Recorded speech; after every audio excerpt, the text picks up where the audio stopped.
지난 13일 유승준의 한국 입국 비자 발급을 거부한 정부 처분을 취소해야 한다는 법원 판단이 나오면서 파장이 일고 있습니다.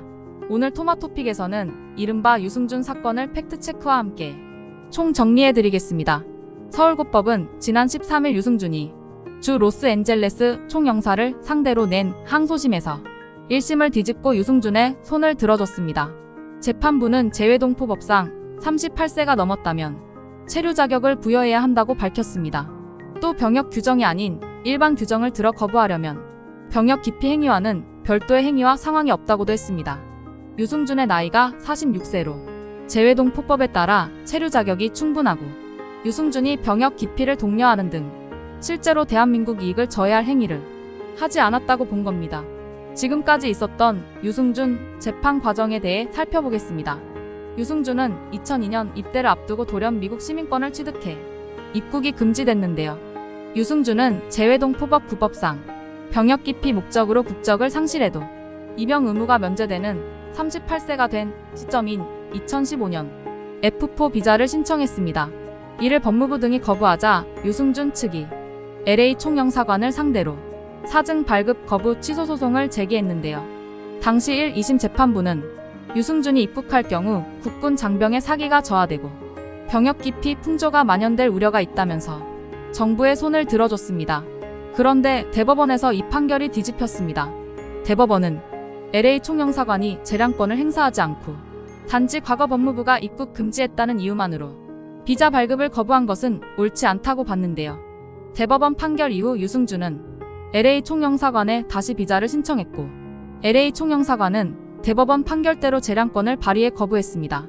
이에 유승준은 다시 소송을 제기했고 1심에서 유씨에게 사증을 발급하는 사익보다 이를 허용하지 않으면서 보호해야 할 공익이 더 크다며 패소했습니다.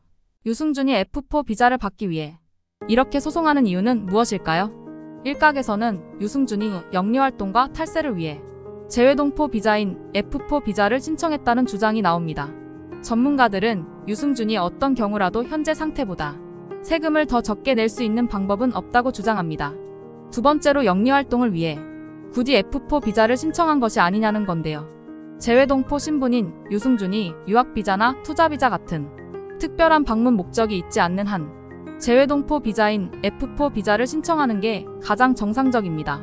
또 유승준이 관광비자로 입국하면 되는데 굳이 영리활동이 가능한 F4 비자로 입국하려 하는지 의문을 제기하는 목소리도 있습니다. 대한민국과 미국은 상호주의와 국가이익을 고려해 무비자 입국이 가능한데요. 하지만 이미 유승준은 미국 국적 취득 직후인 2002년 2월 2일 무비자로 입국하려다 인천공항에서 입국을 거부당한 바 있습니다. 문제는 비자가 아니라 입국금지 조치입니다. 법무부는 이미 유승준에게 입국금지 결정을 내린 상태였기 때문입니다. 결국 유승준은 비자가 아니라 입국금지 명단 때문에 입국을 못하고 있는 것입니다. 즉 유승준은 입국금지 철회를 위해 이렇게 길고 긴 법적 싸움을 이어나가는 것으로 보입니다. 본인이 비자를 발급받는 것이 합법하다는 법적 근거가 입국금지 조치를 해제할 수 있는 주요한 무기가 될 수 있기 때문입니다. 만일 유승준이 대법원까지 가서도 승소한다면 그 다음 행보는 입국금지 취소 소송이 될 가능성이 높습니다. 다만 전문가들은 유승준이 한국으로 돌아오기는 어렵다고 보고 있는데요. 행정소송은 과거 처분을 취소할 뿐 외교 당국의 새로운 처분까지 영향을 미칠 수 없기 때문입니다. 예컨대 A라는 사유로 입국이 금지된 유승준이 소송을 통해 해당 사유로 인해 입국이 금지된다는 것이 위법하다는 판단을 이끌어내도 외교 당국은 B라는 또 다른 사유를 들어 유승준의 입국을 거부한다는 겁니다. 유승준은 외교 당국이 거부 처분을 할 때마다 취소를 구하는 행정소송을 제기할 수밖에 없는 무한 루프에 갇힐 가능성이 높아 보입니다. 토마토픽이었습니다.